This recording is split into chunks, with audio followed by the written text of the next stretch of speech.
In this video, I will show you a complete step-by-step tutorial on FreeFileSync designed for beginners. FreeFileSync is an open source and powerful software used for file synchronization. But before we start this video, please don't forget to like and subscribe to my YouTube channel. Now, to come to this website, first go to google.com and then in the Google search, type FreeFileSync. And now just click the first link to go to the official website for this software. And this will open the official FreeFileSync webpage as shown here. To download the software, go ahead and click the download button, and this will open the official download page. Now scroll down and come to the Download FreeFileSync section. Since I'm using Windows, I will click Download FreeFileSync for Windows. And now you can see that the software download has started. Once the software is downloaded, click the downloaded file. And this will open the software installer. Now accept the agreement and click Next repeatedly to proceed with the installation. Now you can see that the software has been installed successfully. Just click Finish to close the software installer. Now, once the software has been installed successfully, you can go to the desktop and find the two new icons created for this software. Now let's open the FreeFileSync software by clicking this green icon. Now I will close this banner and you can see the interface of this software. Now, here you can see that I have two folders created for this tutorial, Source and Destination. Let's open the Source folder. The Source folder has 20 different files numbered from 1 to 20. Now let's close the Source folder and open the Destination folder. In the Destination folder, you can see that it is completely empty.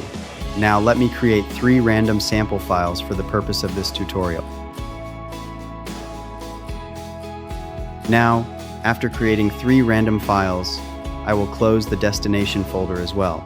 Now in the FreeFileSync software, just drag and drop the Source folder to the left, and then drag and drop the Destination folder to the right. And now, once both folders have been imported into the software, go to the Synchronization settings icon in green. And now you can find that there are many sync options listed here.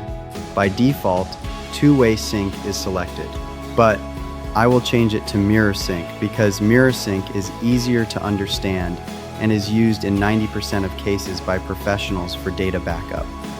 Now, once mirror sync is selected, go ahead and click OK.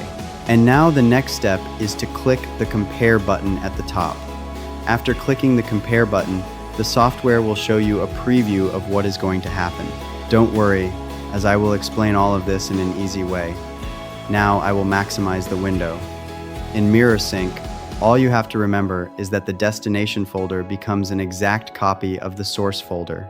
So, all the 20 files listed in the Source folder that are not present in the Destination folder will be copied to the Destination folder.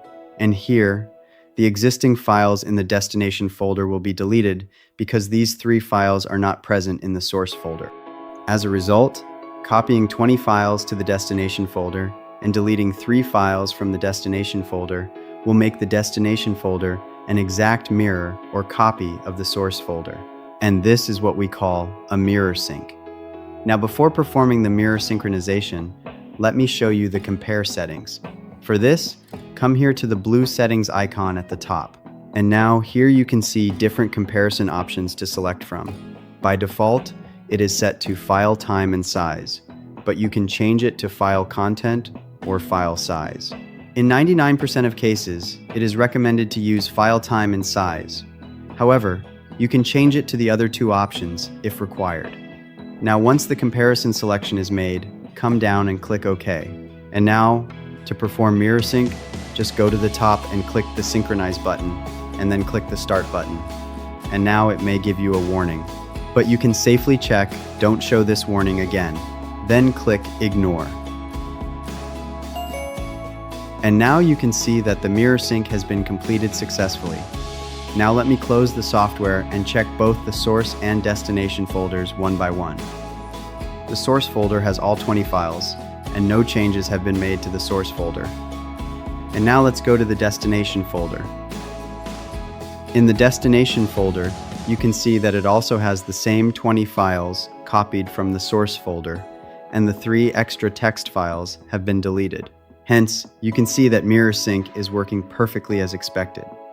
Now I'll show you how to automate these backup tasks so you don't have to do all of this manually multiple times and waste your precious time. For this, come to the FreeFileSync software. And now, since my source folder and destination folder have already been selected, the first task is to save this configuration for future use so that you don't have to manually select these folders again and again. For this, click Save As and select the folder where you want to save the configuration. I will select the desktop, and the configuration file will be saved in .ff's GUI format with the file name MyBackup. Then click Save. Now I will close the software. And now you can see that the MyBackupFF's GUI configuration file has been created on the desktop. If you click this configuration file, FreeFileSync will automatically open with the source and destination folders already selected, along with the comparison settings applied. But since both the source and destination folders are currently the same, you cannot see any changes in the comparison window. Let's see if this configuration file works, even when some changes are made to the source or destination folders. For this, I will close FreeFileSync, go to the destination folder, and delete the bottom 4 files. Then, I will create a sample text file in the destination folder. Now I will close the destination folder, and now I will click this configuration file once again. And now you can see that it has opened the FreeFileSync software with both the source and destination folders selected and the comparison already performed for you. Now let me perform mirror synchronization by clicking Synchronize. And now I will click Start. And now you can see that the synchronization has been completed successfully. Now let me go to the destination folder on the desktop. And now you can see that the destination folder has all 20 files from the source folder and is once again an exact copy of the source folder. Now, I will show you how to automate this so that with just one click of your mouse button, you can perform backup tasks instantly. For this, come to FreeFileSync and make sure both the source and destination folders are selected. Then click Save as Batch Job. To save it as a batch file, go down and click Save As. Then select the folder where you want to save the batch file. Here I will select the desktop and save it as Backup Automate with the FF's batch format, and now click Save. And now I will close the software. And here on the desktop, you can find a new batch file created with the name Backup Automate and the .ff's batch file format. Now I will go back to the destination folder and delete all these files so that the destination folder becomes empty. Now I will come to the batch file created and simply double-click it. And now you can see that with just a single click of your mouse button, the mirror synchronization has been completed successfully. So you can run this batch file whenever required to perform backup tasks instantly with a single click of your mouse button. And now, let me check the destination folder. And here, in the destination folder, you can see that all 20 files have been synchronized successfully. Now we have covered the configuration file and the batch automation file. The next and most powerful part is how to set up auto-synchronization in real time so that you can automate the sync process without requiring a single click of your mouse button. For this, come down to RealTimeSync and double-click it to open. In RealTimeSync, automated synchronization, you have to select the folders to watch for changes. In MirrorSync, since synchronization is performed from the source folder to the destination folder, and I'll assume that the destination folder will never be modified manually, I will only select the source folder on the desktop to be monitored continuously for changes. And now here you have to select the command line to run when changes are detected.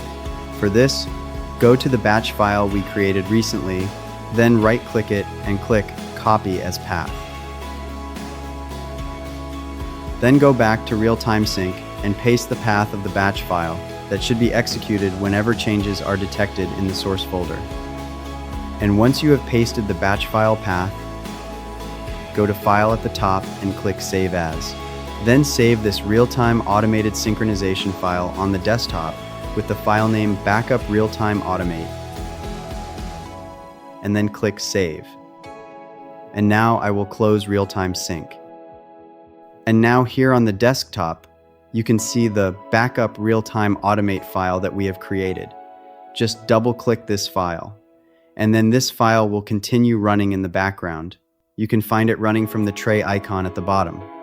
And now, to check whether this real-time automation works, I will make some changes to the source folder. First, I will check the destination folder. The destination folder has all 20 files from the source folder and is an exact copy of the source folder. Now, let's go to the source folder and make some changes. In the source folder, I will delete the first 5 files. And after deleting the first 5 files, I will create a sample text document. And now I'll wait for a few moments.